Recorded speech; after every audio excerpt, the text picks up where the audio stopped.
जय महाराष्ट्र मित्रांनो, तुम्हाला बँकेत जॉब पाहिजे तर national bank for agriculture and rural development यांच्यातर्फे नोटिफिकेशन आली आहे. डेव्हलपमेंट असिस्टंट या पोस्टसाठी भरती असणार आहे. खासियत याची अशी आहे की महाराष्ट्रामध्ये सगळ्यात जास्त जागा आहे, त्यामुळे तुम्ही इलिजिबल असाल तर नक्की अप्लाय केलं पाहिजे. कारण की एनी ग्रॅज्युएट तुम्ही आहात. यस, कुठल्याही शाखेतून तुम्ही ग्रॅज्युएट पास आहात, तुम्ही इथे अप्लाय करू शकताय. सॅलरी चांगली आहे आणि सिलेक्शन प्रोसेस पण अगदी सोपी आहे. प्रिलिमिनरी एक्झाम, मेन एक्झाम आणि त्यानंतर तुमचं सिलेक्शन होणार आहे. संपूर्ण माहिती समजून सांगतोय कारण की वयाची अट पण जास्ती आहे. जर तुम्ही ओपन कॅटेगरीत नसाल तर 35 पर्यंत अप्लाय करू शकताय आणि जर कॅटेगरीत नसाल तर वयामध्ये अजून सूट असणार आहे.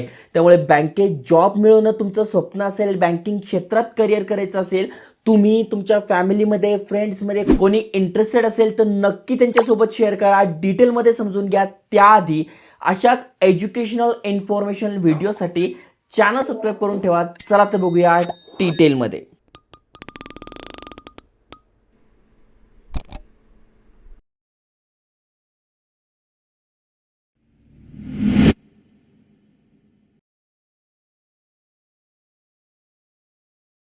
तर मित्रांनो, तुम्हाला स्क्रीनवर national bank for agriculture and rural development, जे नाबार्ड नावाने ओळखलं जातं, तर यांच्या ऑफिशियल वेबसाईटवर घेऊन आलोय. तुम्ही वेबसाईट चेक केल्यानंतर ही बँक कशा प्रकारे काम करते, काय करते, संपूर्ण माहिती दिसून जाईल. भरपूर साऱ्या वॅकन्सी देत असतात. One of the top bank आहे आणि यांच्याच तर्फे हे अपडेट आलंय. तुम्ही ते बघू शकताय.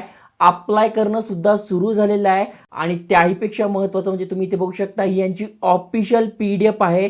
इथे बघू शकता development assistant and development assistant Hindi या 2 पोस्टसाठी ही भरती होते आहे. PDF मधून तुम्हाला सगळी माहिती सांगतोच आहे. त्याआधी समजून घ्या महत्त्वाच्या तारखा. 17/1/2026 पासून अप्लाय करणं सुरू होतं आहे. 3/2/2026 पर्यंत अप्लाय करू शकतोय. 3/2/2026 पर्यंत ॲप्लिकेशन एडिट करायची शेवटची तारीख आहे. हे बघा, एकदा तुम्ही फॉर्म भरता तर तेव्हाच तुमचं स्पेलिंग वगैरे, mobile number, email address proper check करून घेत जा. नाहीतर काय होतं, तुम्ही फॉर्म नंतर एडिट करावा लागतो. त्यामुळे तो फॉर्म प्रॉपरली भरत जा. त्याच्यानंतर फी पेमेंट करायची शेवटची तारीख सुद्धा 3/2/2026 असणार आहे. इथून आपण अप्लाय करू शकतोय. इथून नवीन असाल तर न्यू रजिस्ट्रेशन करू शकताय आणि हाऊ टू अप्लाय इथे दिलेलं आहे. पुढे जाऊन तुम्हाला मी सांगतोच आहे. ओके, तर यांच्या PDF वर आपण आल्यानंतर 17 ते 3 जानेवारी दरम्यान तुम्हाला ऑनलाईन अप्लाय करायचं आहे. अजून खाली स्क्रोल केल्यानंतर महत्त्वाच्या तारखा ज्या की मी तुम्हाला सांगितल्या आहे, पण लक्षात घ्या तुमची प्रिलिमिनरी एक्झाम असणार आहे 21 फेब्रुवारी. म्हणजे अजूनही तुमच्याकडे 1 महिना आहे. कारण की आत्ताच आलेलं आहे. 1 महिन्यामध्ये प्रिलिमिनरी आहे. त्यानंतर तुम्हाला फेब्रुवारी झाल्यानंतर मार्च, एप्रिल 2 महिने मिळतील मेनची तयारी करण्यासाठी. 1.5 ते 2 महिने. मग आता तुम्हाला पाहिजे असेल तर बुक मी इथे टॅग करून देईल. तिथून तुम्ही अभ्यास सुरू करा. ग्रॅज्युएशन बेसवर आहे, जास्त काही अवघड नाही आहे.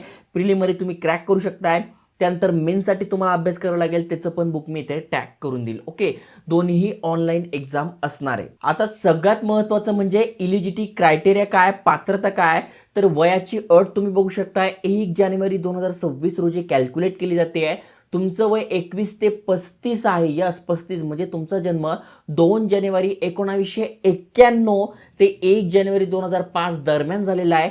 तुम्ही अप्लाय करू शकताय. त्यामुळे ते वयाची अट चांगली दिली आहे. कारण की तुम्ही आपल्या चॅनलवर आले तर बघा, RBIची भरती निघाली आहे, त्याचा व्हिडिओ टाकला आहे. त्याच्यानंतर बघा, पुन्हा बँकेत 600 जागांसाठी बँक ऑफ महाराष्ट्रमध्ये भरती आहे, त्याचा व्हिडिओ टाकला. त्यामुळे बँकिंग रिलेटेड भरपूर येतं. आत्ताच मी व्हिडिओ बनवत होतो तेव्हा मला नोटिफिकेशन आली की युको बँकेची सुद्धा भरती निघाली आहे.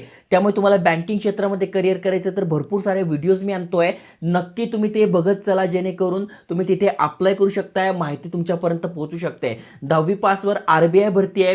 Graduation password bank of Maharashtra apprenticeship भरती आहे आणि अजूनही भरती निघत असतात, ज्याचे तुम्ही इथे डिटेल्स बघू शकताय. ओके, आता सगळ्यात महत्त्वाचं म्हणजे इथे तुमचं वयाची अट समजलेली आहे. तुम्ही कॅटेगरीत नसाल, SC ST तर 5 वर्षे सूट म्हणजे 40 पर्यंत अप्लाय करू शकताय. OBC मधून असाल तर 3 वर्षे सूट 38 पर्यंत अप्लाय करू शकताय. PWBD कॅन्डिडेट आहात तर 15 वर्षाची सूट आहे आणि त्यानंतर एक्स सर्व्हिसमॅन वगैरेसाठी पण इथे सूट दिली आहे. आता महत्त्वाचं म्हणजे शिक्षण का पाहिजे, तर व्हिडिओच्या सुरुवातीलाच तुम्हाला सांगितलं, डेव्हलपमेंट असिस्टंट ही तुमची पोस्ट असणार आहे. Bachelor degree in any discipline with a minimum 50% mark. म्हणजे 50% मार्क किंवा त्यापेक्षा जास्त तुम्हाला ग्रॅज्युएशनमध्ये पडलेले आहे. तुम्ही अप्लाय करू शकताय. पण जर का तुम्ही SC ST PWBD candidate ex serviceman आहात तर तुम्ही फक्त पास जरी झालेला आहात तरी तुम्ही इथे अप्लाय करू शकताय. ओके. आणि दुसरी जी पोस्ट आहे ती पण डेव्हलपमेंट असिस्टंटची आहे, पण इथे हिंदी लँग्वेज, त्यासाठी तुमचं इथे काय पाहिजे तर हिंदी किंवा इंग्लिश ॲज अ सब्जेक्ट तुमचा पाहिजे ग्रॅज्युएशनमध्ये. तो असेल तर इथे अप्लाय करा, नसेल तर तुम्हाला इथे अप्लाय करायचं आहे. ओके. आता अनेकांचा प्रश्न असेल दोन्ही ठिकाणी अप्लाय करू का, तर नाही, एकाच पोस्टला तुम्हाला अप्लाय करायचं आहे. आता बघा, डेव्हलपमेंट असिस्टंट पहिली जी पोस्ट आहे त्यासाठी प्रिलिमिनरी एक्झाम ऑनलाईन असणार आहे. इथे बघू शकता तुम्ही ते सिलेबस दिलेला आहे, कशा प्रकारे एक्झाम आहे ती दिलेली आहे. याचं बुक मी ते टॅग करून दिलेलं आहे, तुम्ही तिथून अभ्यास सुरू करू शकताय. म्हणजे टेस्ट ऑफ इंग्लिश लँग्वेज 40 प्रश्न 40 मार्कांसाठी 20 मिनिटं मिळणार आहे. न्यूमेरिकल ॲबिलिटी 30 प्रश्न 30 मार्कांसाठी 20 मिनिटं मिळणार आहे. आणि टेस्ट ऑफ रेझोनिंग 30 प्रश्न 30 मार्कांसाठी 20 मिनिटं मिळणार आहे. म्हणजे 100 प्रश्न 100 मार्कांसाठी 1 तास, म्हणजे 60 मिनिटं तुम्हाला इथे मिळत आहे अभ्यासासाठी. ओके. त्यानंतर ही एक्झाम तुम्ही क्रॅक केल्यानंतर तुमची मेन एक्झाम होईल, जी की कधी होईल, एप्रिलमध्ये होईल. ओके. मग त्यासाठी पण रेझोनिंग आहे, क्वांटिटेटिव्ह ॲप्टिट्यूड आहे, जनरल अवेअरनेस आहे, त्याच्यानंतर बघू शकता कम्प्युटर नॉलेज आहे आणि इंग्लिश लँग्वेज असणार आहे, जे की एसे रायटिंग वगैरे अशा प्रकारे तुमचं असणार आहे. म्हणजे टोटल बघायला गेलं तर 200 मार्क असणार आहे, 135 मिनिटं मिळणार आहे. आणि तुम्ही इथे सब्जेक्टनुसार पण बघू शकताय किती क्वेश्चनसाठी किती मार्क आहे. ओके. जवळपास तुम्ही इथे बघा सेमच आहे. त्यामुळे जर तुम्ही सिरियस असाल, तुम्हाला अभ्यास सुरू करायचा आहे, तर मी ते बुक टॅग करून दिलेलं आहे, तिथून तुम्ही मागू शकताय, अभ्यास सुरू करू शकताय. आणि असिस्टंट यासाठी तुम्हाला करायचं आहे तर इथे पण बघा इंग्लिश लँग्वेज, हिंदी लँग्वेज आणि रेझोनिंग अशा प्रकारे 100 प्रश्न 100 मार्कांसाठी 60 मिनिटं ही प्रिलिमिनरी आहे. आणि रेझोनिंग पण सेम आहे, 200 मार्क्स असणार आहे, 135 मिनिटं तुम्हाला इथे मिळणार आहे. ओके. लँग्वेज प्रोफिशियन्सी टेस्ट होणार आहे फॉर बोथ पोस्टसाठी होणार आहे. मग ज्यामध्ये तुम्हाला लिहिता वाचता प्रॉपर आलं पाहिजे. इथे बघा दिलेलं आहे, candidate not found in proficient in official language would be disqualified. त्यामुळे तुमचं भाषेवर प्रभुत्व पाहिजे आहे. त्यामुळे तुम्हाला सांगतो कम्युनिकेशन स्किल वाढवा, भाषेचं प्रभुत्व वाढवा. ओके. आता अजून महत्त्वाची गोष्ट म्हणजे इथे निगेटिव्ह मार्किंग असणार आहे, 1 negative marking for each wrong answer. हे तुम्हाला लक्षात घ्यायचं आहे. बाकी ते सगळी सिलेक्शन प्रोसेस दिली आहे. म्हणजे तुम्ही दोन्ही एक्झाम पास झाल्यानंतर तुमची मेरिट लिस्ट लागेल, मेरिट लिस्टवर तुमचं इथे सिलेक्शन होणार आहे. तर अशा प्रकारे हा सगळा क्रायटेरिया आहे. फी किती आहे ते SC ST साठी कुठली फी नाही आहे, PWD साठी कुठली फी नाही आहे. फक्त इंटिमेशन चार्जेस आहे 100 रुपये आणि ऑदरसाठी 450 + 100 म्हणजे 550 रुपये फी असणार आहे.